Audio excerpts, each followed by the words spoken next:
नमस्कार. मी ओमकार घेऊन आलो आहे एक छोटासा लेख. त्याचं शीर्षक आहे पुस्तक हे माझे प्रेरणास्थान. चला तर सुरू करूया. मला का मोह पुस्तकाचा, का पुस्तक आदरणीय प्रेरणास्थान माझे, ही समजही पुस्तकच देतात मला. वाचक मी जेव्हा जेव्हा पुस्तक वाचायला घेतो रिकाम्या हाती कधीच परतत नाही. कारण पुस्तक ज्ञानाचे भंडार आहे आणि ज्ञान वाटल्याने संपत नाही, उलट वाढतच जाते. पुस्तक हे असे एक आहे जे क्षणांना शब्दांत बांधून चिरकाळ स्थायी करून सोडते. त्या क्षणांना पुन्हा पुन्हा जगण्याची संधी प्राप्त करून देते. मी पुस्तक वाचायला घेतलं की हरवून जातो त्या क्षणात, जगू लागतो ते पुस्तकातील जग. हीच तर पुस्तकाची जादू.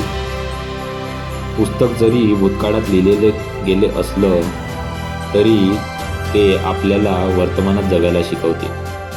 पुस्तक वाचन करताना पानांचा स्पर्श, दरवळणारा सुगंध, हे पुस्तक वेड्यांना वेगळं सांगावं लागत नाही.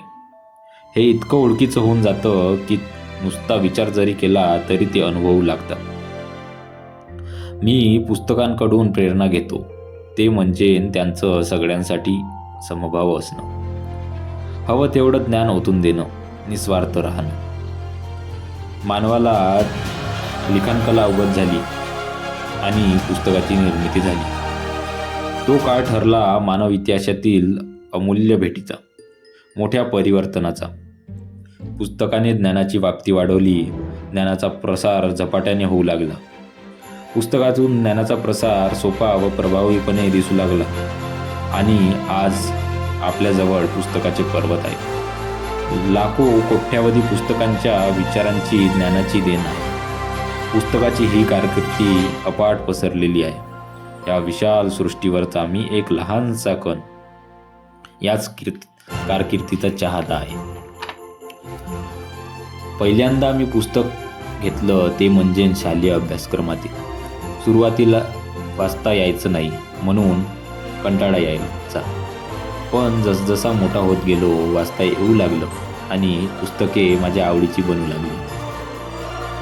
मी समज आली इतका मोठा झालो तेव्हापासून पुस्तकाला जाणून घ्यायची गोडी लागली मला.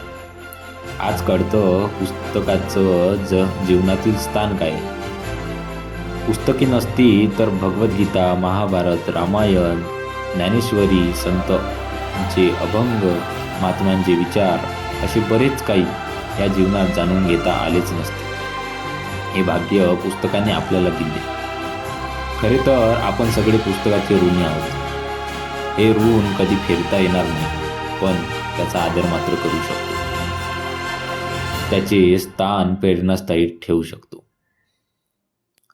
हा होता छोटासा लेख. धन्यवाद.